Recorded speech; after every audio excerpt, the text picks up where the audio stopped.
오늘 8월 23일 월요일 아침입니다. 오늘은 잠언 15장 8절부터 10절까지 말씀 보도록 하겠습니다. 15장 8절, 9절, 10절 읽겠습니다. 악인의 제사는 여호와께서 미워하셔도 정직한 자의 기도는 그가 기뻐하시느니라. 악인의 길은 여호와께서 미워하셔도 공의를 따라가는 자는 그가 사랑하시느니라. 도를 배반한 자는 엄한 징계를 받을 것이요 견책을 싫어하는 자는 죽을 것이니라. 아멘. 자, 8절부터 보면 악인의 제사는 여호와께서 미워하셔도 정직한 자의 기도는 그가 기뻐하시느니라. 이렇게 말씀하고 있습니다. 어쩌면 당연한 것 같지만 의미심장하죠. 여기서 먼저 제사는 뭡니까? 제사는 하나님께 가는 길이죠. 하나님이 만들어 놓으신 길, 하나님이 정하신 제물을 하나님께 바치면서 하나님을 높여드리고 하나님께 죄 용서와 감사, 찬양, 신앙 이런 것들을 고백하는 행위가 바로 제사예요. 이러한 제사는 이스라엘 자손들에게 가장 신성한 것으로 여겨지는 것이에요. 이걸 알아야 돼요. 형식이 아니라는 걸 지금 강조하고 있는 거예요. 또 이건 이스라엘 자손들의 생각에 하나님께서 가장 기쁘게 받으시는 것, 이게 제사예요. 또 얼마나 중요합니까? 오늘날의 예배죠. 근데 오늘 말씀에서 하나님께서는 제사를 미워하신다, 이렇게 말씀하시거든요. 하나님이 제정하신 건데 그 제사를 왜 미워하시겠어요? 도대체 이유를 알 수가 없어요. 어째서 하나님이 친히 만드신 이 거룩한 이식을 미워하신다고 표현했을까요? 그 이유가 뭘까요? 바로 그 제사가 악인의 제사이기 때문이다. 이게죠. 자, 악인의 제사라는 말은 뭡니까? 제사 드리는 자가 악하다는 거예요. 제사 드리는 자가 하나님이 원하시는 삶을 살지 않았다는 것이죠. 물론 하나님에 대해서 경외하는 마음조차 없이 형식적으로 드리는 제사, 그래서 악한 제사예요. 여러분, 가인의 제사 하면 가인의 제사잖아요. 가인의 제사와 아벨의 제사, 그게 떠올려지잖아요. 왜 하나님께서 안 받으신다고 그랬어요? 이 창세기를 보면 분명히 나타나 있죠. 가인과 그의 제사를 받지 않으셨다 그랬거든요. 제사만 안 받은 게 아니에요. 가인이라는 사람 그 자체를 하나님께서 받지 않으셨다. 이게 핵심이잖아요. 여기에 대조해서 반면에 후반절에는 뭐라고 나와 있어요? 하나님이 받으시는 것을 정직한 자의 기도라, 이렇게 말하죠. 기도라는 것은 여러분 제사에 비유하면 정말 심플해 보이죠. 뭐 재물도 요구되는 것도 없고 뭐 제단도 필요 없고, 그렇게 생각하면 정말로 가장 심플하고 또 어떻게 보면 제사에 비해서는 초라한 종교적 행위라고 그렇게 폄하할 수도 있는 거예요. 근데 여기서 강조하는 건 뭡니까? 정직한 자의 기도는 악인의 제사와는 전혀 상반된 것이다. 이게 핵심이죠. 즉 하나님이 원하시는 삶을 살기 위해서 몸부림치면서 하나님을 경외하는 마음으로 모든 일을 행하는 사람이 올리는 기도가 정직한 기도예요. 이게 그렇게 말처럼 쉬운 것이 아니죠. 다윗의 기도가, 히스기야의 기도, 한나의 기도, 성경에 이런 기도들이 나오지 않습니까? 그 기도의 모습을 한번 살펴볼 필요가 있다는 거예요.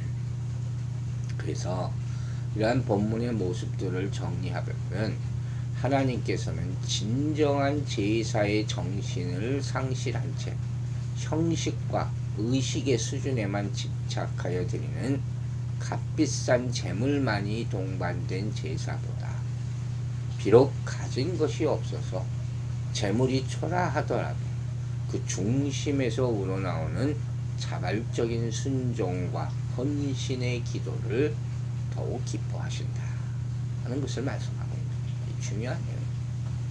여러분, 하나님께서 인간에게 제사의 제도를 허락하신 것은 재물을 받고자 하심이 아니에요. 하나님이 무슨 재물이 없어서. 그건 하나님의 한 가지 방편이죠. 어떤 방편입니까? 우리 인간의 마음을 시험하는 거예요. 즉 인간으로 하여금 제사를 통해서 당신을 경외하는 인간의 마음과 헌신, 감사와 사랑이 있는지 그걸 보고자 하는 방편이에요. 이렇게 죄사함의 방편을 허락하시고 그들을 구원으로 이끄시는 하나님께서 인간으로서 드릴 수 있는 최상의 정성과 경외심을 표하기를 원하신 것. 마음을 보시는 거죠. 이제 마음이 어디 있는지. 그런데 사람들은 이런 제사의 온전한 정신은 잃어버리고 제사 제도 자체의 화려함과 종교적 형식에만 집착하는 잘못을 저지를 때가 너무 많았다 하는 말씀입니다. 자기 멋대로 이렇게 다 해놓고 어때요? 괜찮지요? 제가 드린 거 잘 받으시죠? 이러고 있는 거죠. 이러한 것은 이스라엘 역사 가운데 종종 발생했다는 게 이게 비극이라는 거죠. 그래서 구약 성경에서는 이처럼 바른 제사의 정신을 망각한 채 허탄한 제물, 하나님이 싫어하시는 제사를 드리는 자들에게 선지자들이 책망과 경고의 메시지를 보내고 있는 것을 자주 볼 수가 있는 거예요. 이거 안 받으신다. 안 받으시는 정도가 아니라 이건 심판받을 것. 그래서 이사야 선지자를 통해서 이스라엘들에게 드리는 제사를 뭐라 했습니까? 성회와 아울러 악을 행하는 것이라고 했어. 이사야에서 처음부터 이 말이 나와요. 제사 드리면서 악한 일을 한다는 거예요.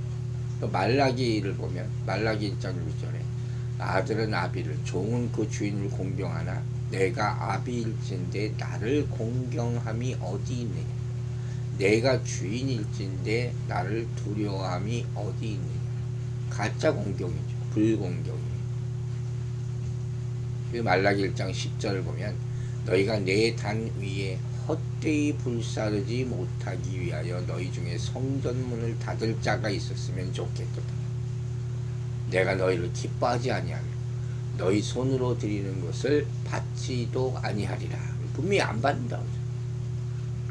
아무리 우리가 무슨 뭐 어마어마한 제사를 드려도 안 받는다.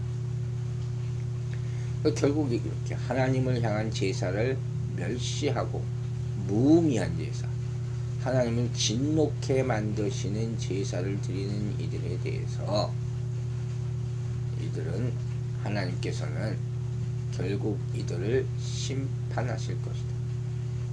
파멸의 길로 이르게 만들 것이다. 이렇게 성경이 말하고 있는 거예요. 이러한 책망과 경고의 말씀 가운데서 우리가 꼭 발견해야 될 교훈이 있어요. 그게 뭐예요? 바로 하나님이 거짓된 제사, 허탄한 제사, 악을 아무렇지도 않게 행하고 악한 마음을 가지고 살아가는 자가 드리는 제사를 얼마나 혐오하시는지 그걸 알아야 되는 거예요. 그러니까 이런 모습은 상대적으로 하나님이 정성을 다하는 제사, 마음과 심령을 바쳐드리는 진실한 예배를 얼마나 간절히 바라시는지 엿볼 수 있게 하는 거예요. 저는 우리 예배가 참 이렇게 간절한 마음과 드려짐을 그런 모습을 보면서 참 감사합니다. 제가 어제 주일날도 얘기하지 않았습니까? 그 순간순간 그 예배에 최선을 다해서 마음의 정성을 다해서 그렇게 드릴 때 하나님이 기뻐하시는 예배가 될 줄로 믿습니다. 그래서 예수님께서 요한복음 4장 23절에서 이렇게 말하셨어요. 아버지께 참으로 예배하는 자들은 신령과 진정으로 예배할 때가 오나니 곧 이때라. 아버지께서는 이렇게 자기에게 예배하는 자들을 찾으시는 자. 아버지가 찾으시는 자. 하나님은 오늘도 신령과 진정으로 참되게 예배하는 자를 찾으신다 그랬어요. 그러므로 여러분, 하나님께 예배드릴 때 무엇보다도 여러분의 마음과 신령을 드리시기 바랍니다. 마음을 다 쏟으라는 거예요. 재물을 드리기 전에 마음을 드리라 했어요. 그게 먼저예요. 여러분의 삶을 정돈하고 참되고 진실한 예배를 드리기 힘쓰시기 바랍니다. 그것이야말로 하나님께서 여러분에게 가장 먼저 원하시는 바이고 하나님께서 가장 기뻐하시는 제사요 제물이 될 줄로 믿습니다. 9절은 악인의 길을 걷는 자와 의를 따라가는 자에 대한 하나님의 태도를 보여줍니다. 상반절은 악인의 길을 여호와께서 미워하신다 이렇게 말하고 있어요. 이 길은 뭡니까? 삶의 방식이죠. 그냥 걸어가는 길을 얘기하는 게 아니겠죠. 여기서 악인의 길이라는 것은 실수나 연약함으로 인하여 악을 행하는 사람이 아닌 삶의 방식 자체가 악하게 굳어져 있는 사람을 얘기하는 거예요. 한 번 정도 잘못하는 그런 게 아니에요. 인생 자체가 악한 사람. 그래서 여기서는 이렇게 삶에 있어서 악한 태도를 계속 갖는 사람들을 여호와께서 미워하신다고 분명히 얘기합니다. 미워한다는 것은 우상 자체나 우상 숭배에 대해서 하나님께서 가지시는 감정을 나타낼 때 사용되는 단어예요. 가증히 여기는 것, 지극히 혐오의 감정을 나타내는 것. 이를 통해서 솔로몬은 하나님께서는 악한 방식에 젖어 사는 사람들을 미워하고 지극히 가증히 여기신다 하는 것을 보여주는 것이죠. 반면에 하반절에서는 하나님은 의를 따라가는 자를 사랑하신다. 대조된 표현이죠. 의를 따라간다. 뒤를 따라간다. 뒤를 추구한다. 최선을 다해서 의를 추구하는 자 말하는 거죠. 이러한 자를 향한 하나님의 태도는 뭐예요? 사랑이다. 그가 사랑하시느니라. 여기서 사랑은요, 남녀 간의 뜨거운 사랑을 표현할 때 사용하는 단어예요. 이렇게 솔로몬은 열정적인 사랑의 단어를 사용해서 적극적으로 의를 추구하는 자에 대한 하나님의 사랑이 얼마나 큰 것인지를 강조하고 있는 거예요. 하나님께 사랑받기 원하시면 여러분 의를 추구하시기 바랍니다. 이렇게 솔로몬은 하나님이 미워하시고 사랑하시는 자의 길을 대조하죠. 극명하게 대조함으로써 인간이 지향해야 할 바른 삶의 태도가 의를 적극적으로 추구하는 것임을 보여주고 이러한 삶을 살 것을 촉구하고 있는 거예요. 바른 마음으로 예배를 드리고 하나님의 의를 따라 살라는 것이죠. 이제 10절을 보면 도를 배반하는 자는 엄한 징계를 받을 것이고 견책을 싫어하는 자는 죽을 것이니라. 여기서 도는 하나님께서 인간의 삶의 척도로 제시하신 의의 길이죠. 도, 하나님의 도, 하나님의 말씀, 하나님의 모든 명령 이런 거겠죠.